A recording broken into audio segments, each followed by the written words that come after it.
देखो कूलाम के नियम में हम लोग देखे थे, कूलाम का नियम जो लागू होता है किसके लिए लागू होता है? स्थिर आवेशों के लिए। नहीं, स्थिर आवेशों के लिए लागू होता है, बिंदु आवेशों के लिए लागू होता है। नहीं, बिंदु आवेश माने दो आवेश इधर उधर रखे हो, दो ही नहीं हो, कई आवेश हो, तो बिंदु आवेशों के लिए कूलाम का नियम लागू होता है। लेकिन अगर कहीं पे कंटिन्यूअस आवेश वितरण है, नहीं एक समान क्या होता है उसको, एक समान रूप से आवेश का वितरण अगर कहीं पे है, उसके कारण बल निकालना हो, कूलाम का नियम फेल हो जाता है। नहीं यार ऊपरा ने देखो तुमको भौखिया दिख रहा हो, एक ऊपरा मोहम्मद का देखो, जब यहाँ इनका बड़ा दिख रहा है। अब देखते हो याद है तो अपन उसमें देखते हो।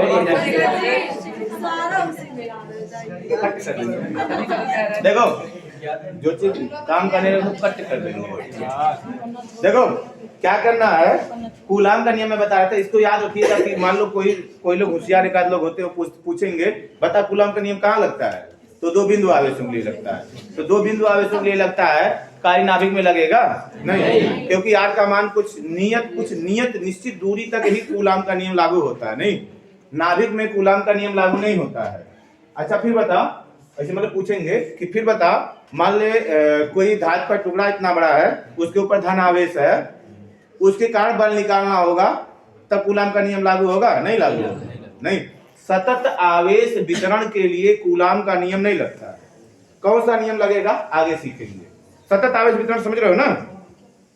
कोई गोला है, नहीं मान लो कोई फुटबॉल है, फुटबॉल को हम लोग क्या किया, आवेशित कर दिया, ऐसे रगड़ के कुलोर से घुमा उसको रगड़ दिए, तो क्या हो गया, चार्ज हो गया। अब उस गोले के कारण अगर कुछ दूरी पे हमको क्या निकालना होगा, बल निकालना होगा, तो क्या बल निकाल पाएंगे कूलाम के नियम से? नहीं। कूलाम का नियम कहाँ लागू होता है? स्थिर बिंदु आवेशों के बीच लागू होता है, बिंदु आवेशों के बीच, नहीं तो वहां पे लागू नहीं होगा ना। तो चलो ठीक है, वहां तक हम लोग देख लेते, कूलाम का नियम देखे थे, विद्युतशीलता देखे थे, निर्वात अथवा वायु की विद्युतशीलता, परावैद्युत पदार्थ का परावैद्युतांक देखे थे ना। परावैद्युत पदार्थ का जो परावैद्युतांक होता है किसके बराबर होता है? एप्सिलॉन अपान एप्सिलॉन। कोई परावैद्युत पदार्थ के परावैद्युतांक का अगर पूछेगा कि डिफिनेशन क्या होता है, तो माध्यम के वैद्युतशीलता तथा निर्वात अथवा वायु की वैद्युतशीलता के अनुपात को क्या कहते हैं?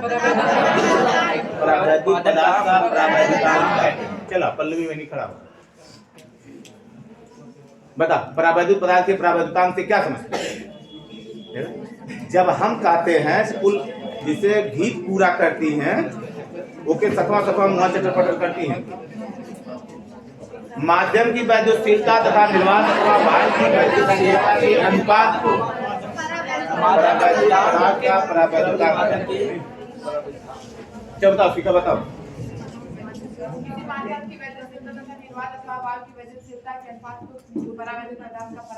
तुम बताओ सीखा का ना सीखा को बताओ।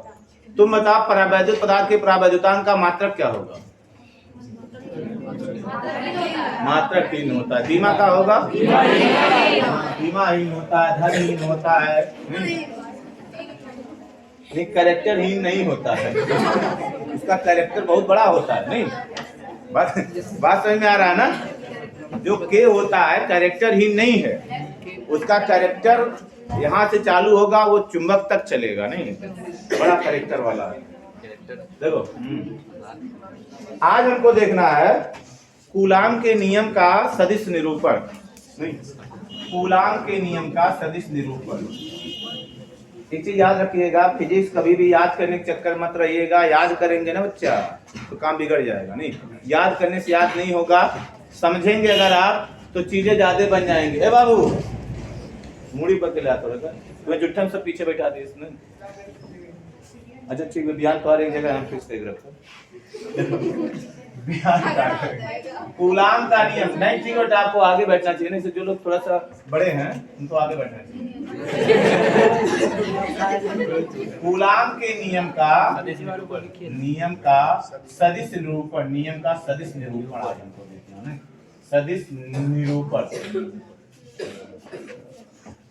निरूपण ना, वेक्टर रिप्रेजेंटेशन ऑफ कूलाम के नियम। कूलाम्स लॉ नहीं, vector representation of coulombs law. Coulomb के नियम का वेक्टर निरूपण। उस दिन आपको सदिश का नियम बताया था नहीं, उस पे वीडियो बनाया था, जाके जिन लोगों का वेक्टर नहीं क्लियर होगा वो लोग देख लेना, उस पे बना दिए तो, क्योंकि उसी जरूरत है। आज सवाल बताएंगे उस पे, देखना आप अभी बताइएगा नहीं कि देखेगा सवाल कर, सवाल बताएंगे तो देखना है। देखिए क्या करेंगे, मान लीजिए ये निर्देशाक्ष है, ये निर्देशाक्ष है, मूल बिंदु ये है O, मूल बिंदु के सापेक्ष यहाँ पे कोई आवेश है Q1 है, कोई आवेश Q1 है मूल बिंदु के सापेक्ष, इसका स्थिर सदिश कितना होता है R1 नहीं। अब स्थिर सदिश क्या होता है, कक्षा 11 में बताए थे नहीं, ये हो जाएगा। और मान लो एक बिंदु और है यहाँ पे Q2 है, Q2 है, इसका देखो क्योंकि बोर्ड परीक्षा में पूछा गया है कि कूलाम के नियम का सदिश निरूपण क्या होता है, दिखाइए नहीं। हाँ बोर्ड परीक्षा में देखो, इसको क्या करेंगे, यहां से यहां तक इसको हम लोग मिला देंगे, ये कौन हो जाएगा R2, ये सदिश है ना जी, ये सदिश है R1 सदिश R2 सदिश। अब हमको क्या करना है, आवेश Q2 के सापेक्ष Q1 का स्थिर सदिश लिखना है। आवेश Q2 के सापेक्ष, आवेश यह लिखने में थोड़ा सा दिक्कत होता है, आवेश Q2 के सापेक्ष, Q2 के सापेक्ष Q1 का स्थिर सदिश, Q1 का स्थिति सदिश नहीं, Q2 का Q1 के सापेक्ष नहीं, Q2 के सापेक्ष, Q2 के सापेक्ष Q1 का R12 इसको लिखते हैं। देखो एक का स्थिर सदिश 2 के सापेक्ष नहीं, या इसको ऐसे भी पढ़ोगे 2 के सापेक्ष 1 का स्थिर सदिश, बात तो होगा ना। इसको R12 पढ़ेंगे, R12 हो जाएगा। जो R12 होगा, देखो हमको किसके सापेक्ष निकाले, Q2 के सापेक्ष Q1 का स्थिर सदिश, R12 किधर होगा, 1 का देखो R12 ऐसे हो जाएगा ना, 1 का स्थिर सदिश किसके सापेक्ष 2 का। उसके बाद क्या करना हमको, तथा Q1 के सापेक्ष किसका Q2 का स्थिर सदिश, Q2 का स्थिति सदिश, इसको क्या लिखेंगे इसको लिखेंगे R21 नहीं, हो जाएगा। जहां R12 बराबर हो जाएगा R1 माइनस R2, ध्यान रखिएगा नहीं, R21 बराबर हो जाएगा R2 माइनस R1। अगर वेक्टर को सही क्लियर करना चाहते हो तो एस सी वर्मा की किताब पढ़ो, फर्स्ट पेपर, जिसके पास मतलब जो लोग चाहते हो कि कंपटीशन वगैरह देना चाहते हो तो एस सी वर्मा की किताब पढ़िए, बहुत बढ़िया किताब है, वेक्टर को बहुत बढ़िया डिफाइन किया है। या पूरे मैकेनिक्स को, जो मैकेनिक्स है, पूरे फिजिक्स का जो हार्ट होता है नहीं, फिजिक्स का हार्ट का होता है मैकेनिक्स होता है, मैकेनिक्स को सबसे बढ़िया डिफाइन किया है एस सी वर्मा ने ना। तो R12 बराबर हो जाएगा R1 माइनस R2, R21 बराबर हो जाएगा R2 माइनस R1। इसलिए 1 पर बल 2 के कारण, इसलिए आवेश Q1 पर, आवेश Q1 पर बल किसके कारण, Q2 के कारण, Q1 पर बल Q2 के कारण, इसको लिखेंगे F12 सदिश रूप में लिखेंगे नहीं, 1 पे बल 2 के कारण। देखो इसको अगर उल्टा लिख दिए गिनती को तो भी घबरा जाएगा नहीं, F12 बराबर हो जाएगा 1/4 पाई एप्सिलॉन नॉट। मान लिए कहाँ पे है, एयर में, तभी तो हम लोग के का वैल्यू मान लिया है ना। एक दिन आपको लिखाना थोड़ा सा भूल गया था, आज याद दिलाना, तो भूला जाएगा, के लिख देंगे तो याद रहेगा। तो F12 हो जाएगा 1/4 पाई एप्सिलॉन 0, यहाँ पे हो जाएगा Q1 Q2 कूलाम का नियम नहीं, अपान 1 का जब निकालना है R12 ऐसे R12 सदिश का होल स्क्वायर, मार इसको लिखेंगे, दूरी हमको देखना, दूरी R12 का होल स्क्वायर इनटू, दिख नहीं रहा है, इनटू ये हो जाएगा R12 कैप, एकांक सदिश, नहीं r12 का क्या हो जाएगा एकांक सदिश। बात तो समझ में आ रहा है। F12 बराबर 1/4 pi epsilon 0 Q1 Q2 upon r mod of r12 है, दिख रहा है ना, मॉड ऑफ r12 वेक्टर भी है, नहीं r12 का होल स्क्वायर इनटू क्या हो जाएगा r12 का है, नहीं देखो इसको क्या करेंगे F12 या इसको लिख देंगे F12 सदिश F12 बराबर हो जाएगा 1/4 pi epsilon not Q1 Q2 बटे R12 का स्क्वायर, R12 स्क्वायर ऐसे लिख सकते हो, या इसको हम लोग लिख दे R स्क्वायर से लिख दो R। बीच की दूरिया कितना है, ए व बी के बीच की दूरी कितनी है R है। देखो जब माड लगा दिए अदिश राशि बन गया, माड लगाने पर अदिश राशि बन गया, अदिश राशि माने इन दोनों के बीच की दूरी हो गया वो, इसको हम लोग क्या लिख देंगे सीधे सीधे R स्क्वायर और इनटू हो जाएगा R12 कैप। कुछ समझ में आया नहीं? यहाँ पे अब एक जो आपको नियम बताया था, 11 बताया था कि ए कैप बराबर होता है सदिश ए बटे मॉड ऑफ ए होता है, याद आ रहा है ना? तो हम लोग R12 कैप या इसको लिख दो यहाँ R12 कैप बराबर लिख देंगे R12, देखो ए कैप बराबर सदिश से R12 बटे कितना हो जाएगा मॉड ऑफ R12, नहीं बात समझ में आ रहा है? सदिश का चिन्ह लगाएंगे, नहीं बराबर इसको हम लोग लिख सकते हैं R12 सदिश R12 बटे R लिख सकते हैं, R12 कैप बराबर हो जाएगा R12 सदिश R12 बटे R, क्योंकि इसका जो मॉडुलस होगा क्या होगा अदिश राशि होगा R होगा, दूरी बन जाएगा ना। इसलिए F12 सदिश बराबर 1/4 pi epsilon not Q1 Q2 upon, देखो R12 कैप की जगह हम लोग लिख देंगे R12 बटे R, यानी R यहाँ पे यहाँ पे R3 इनटू R12 सदिश हो जाएगा। अब ये मेन होगा, नहीं तो बहुविकल्पी दिया रहता कुल क्यूब देखते कहते हैं हम तो R स्क्वायर पढ़े थे, कहाँ क्यूब रहेगा काट देते हैं, नहीं ये वाला आपका सही होगा, ये इसका सदिश निरूपण हो जाए।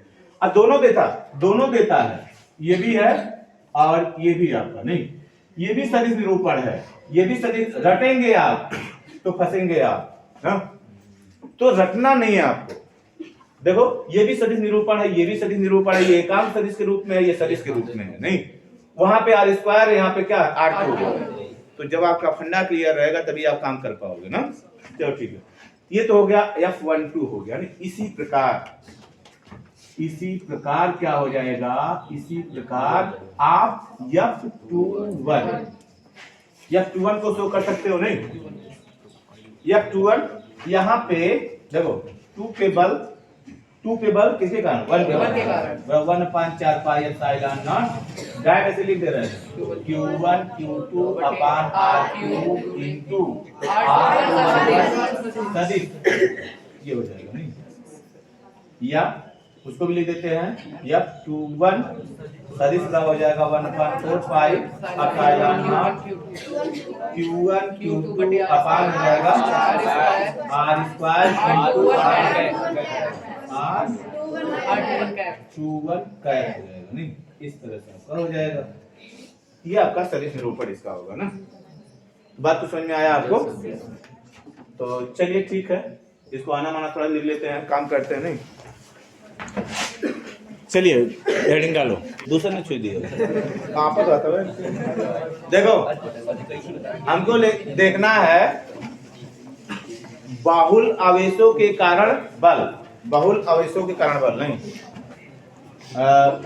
Force due to multiple charge, force due to multiple charge मतलब अगर क्या है, अभी तो हम लोग क्या देखे, अभी तक ये देखे दो आवेश है, दो आवेशों के कारण अगर इस आवेश का इस पे बल निकालना, ये आवेश इस पे बल लगाएगा, ये आवेश इस पे बल लगाएगा, नहीं इनको म्यूचुअल फोर्स कहते हैं, नहीं पारस्परिक बल। कोई आपसे ये पूछे पारस्परिक बल किसे कहते हैं, नहीं जब दो वस्तु एक दूसरे के ऊपर क्या करते हैं बल लगाते हैं, नहीं उसी बल को हम लोग क्या कहते हैं म्यूचुअल फोर्स या पारस्परिक बल कहते हैं, वो पारस्परिक बल होता है।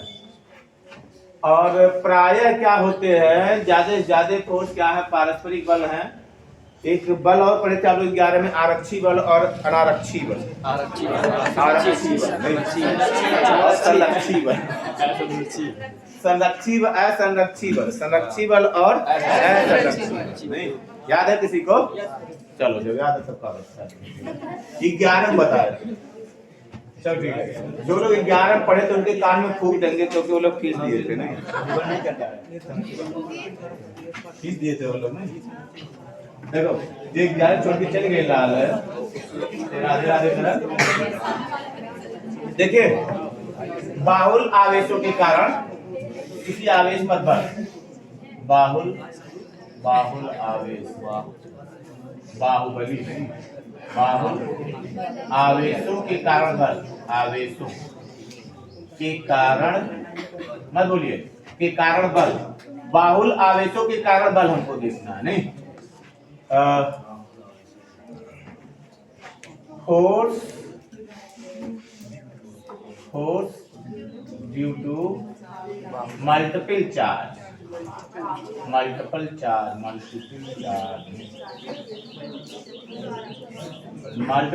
नहीं force due to multiple charge। बाहुल आवेशों के कारण किसी आवेश पे बल हमको निकालना। एक आवेश है वहां पे कई आवेश जुड़े हुए हैं, उनके कारण एक आवेश पे बल निकालना है ना। देखो क्या हो जाएगा, जैसे मान लीजिए ये इसको पूछा जाता है क्या नाम होता है, अरे उड़ा चाहे चिड़ै उड़ा दिया खाने में। देखो principle of superposition, principle of superposition नहीं देखा, अपना अपना अनुमान लगा रहे। प्रिंसिपल ऑफ सुपरपोजिशन नहीं, अध्यारोपण का सिद्धांत,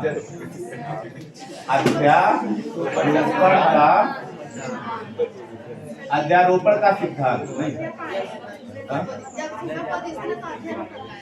हाँ तब सुपरपोजिशन माने अध्यारोपण होता है तो का और का रहेगा। सुपर माने होता है खाने वाला। देखो सिद्धांत होता है, सिद्धांत लिखते हैं, सिद्धांत होता है, सही ना? देखो तो अध्यारोपण का सिद्धांत 11 में आप लोग सीखे थे। यहाँ पे हमको इसका अध्यारोपण देखना है, आवेशों के अध्यारोपण का सिद्धांत, आवेशों के आप चार्ज। इसका देखो ये पूछा गया, ये भी आवेशों के अध्यारोपण का सिद्धांत क्या होता है, आवेशों के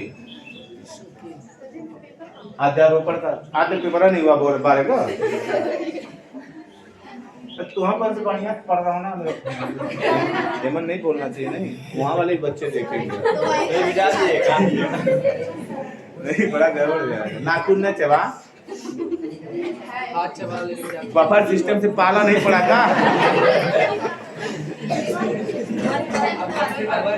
देखो अध्यारोपण का सिद्धांत हमको देखना है, सबको दिमाग में रखना, जिससे पूछेंगे बताएगा नहीं। अध्यारोपण का सिद्धांत क्या होता है, यदि क्या होता है कहीं पर एक से अधिक में कई अगर बहुत से आवेश होते हैं, नहीं बहुत से आवेशों के कारण किसी एक आवेश पर कार्य करने वाला जो बल होता है अन्य आवेशों के, या ऐसे बोलो देखिए दो आवेशों के बीच कार्य करने वाला जो वैद्युत बल होता है अन्य आवेशों की उपस्थिति से प्रभावित नहीं होता है। ये सिद्धांतवा नहीं है, नहीं ये तो खाली ये बता रहे हैं कि अगर दो आवेश है, जैसे मान लो दो आवेशों के बीच कार्य करने वाला बल अगर हमको निकालना है, यहाँ पे कई आवेश है, कोई भी दो आवेश ले लीजिए आप, किन्हीं दो आवेशों के बीच कार्य करने वाला वैद्युत बल अन्य आवेशों की उपस्थिति से क्या होता है, प्रभावित नहीं होता है। नहीं इसी पे बना हुआ है आवेशों के अध्यारोपण का सिद्धांत। मान लीजिए देखो मान लो Q1, देखो इधर Q1 समझिए आप, Q1 Q2 Q3 Q4 Q3 है, मान लो Q4 है, समझो Q1 Q2 Q3 Q4 यहाँ पे ले लो Q5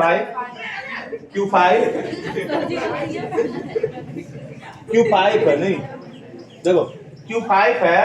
अगर हमको क्या करना Q1 पे बल निकालना है, नहीं सभी आवेशों के कारण Q1 पे बल निकालना है, तो मान लो इस पे बल 2 के कारण बल, Q1 पे 2 के कारण बल, Q1 पर Q1 है ना, Q2 के कारण Q1 पे बल मान लीजिए ये कितना है F12, बस समझ में आया। Q2 के कारण Q1 पे बल F12 है, इसके बीच की दूरी मान लो आपको R12, नहीं R12 है। Q3 के कारण Q1 पर बल, Q3 के कारण Q1 पे बल ये वाला हो जाएगा, ये F13, 1 पे बल 3 के कारण, नहीं ये R13 होगा, नहीं R13 होगा। इसके कारण Q4 के कारण Q1 पर बल, ये कौन हो जाएगा F14 हो जाएगा। और इसके कारण निकाल देते हैं यहाँ पे ऐसा F15, F15 हो जाएगा, नहीं F15 होता है। तो अध्यारोपण का सिद्धांत क्या होता है? आवेशों के अध्यारोपण का सिद्धांत क्या होता है? बाहुल आवेशों के बीच में किसी एक आवेश पे लगने वाला बल अन्य आवेशों के कारण लगने वाले बलों के सदिश योगफल के बराबर होता है। नहीं, बाहुल आवेशों में या बहुत से आवेशों में, ऐसे कहें आप लोग, बहुत से आवेशों में किसी एक आवेश पर लगने वाला बल सभी आवेशों के कारण लगने वाले बलों के सदिश योगफल के क्या होता है? यही आवेशों के अध्यारोपण का सिद्धांत है ना। बात समझ आएंगे ना। देखो अध्यारोपण के सिद्धांत से हो क्या जाएगा? अध्यारोपण, समझिए आप, अध्यारोपण के सिद्धांत से, अध्यारोपण के सिद्धांत से क्या हो जाएगा? हमको किस पे बल निकालना? F पर, अरे किस पर? Q1 पर, Q1 पर बल, Q1 पर बल F बराबर F12 सभी आवेशों के कारण लगने वाले बलों के सदिश योगफल के क्या होगा? बराबर F12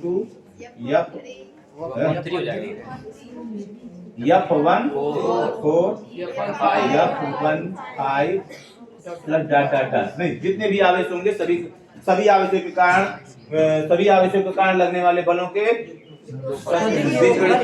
सदिश योगफल के क्या होगा? बराबर। ये अध्यारोपण का सिद्धांत हो जाएगा ना, याद रहेगा ना। बाहुल आवेशों के बीच में किसी एक आवेश पर लगने वाला बल सभी आवेशों के कारण लगने वाले बलों के सदिश योगफल के बराबर होता है।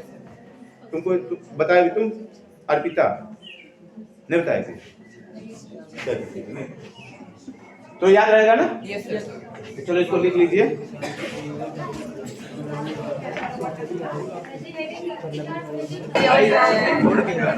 थोड़ा देर ऐसे खींच लेते हैं जैसे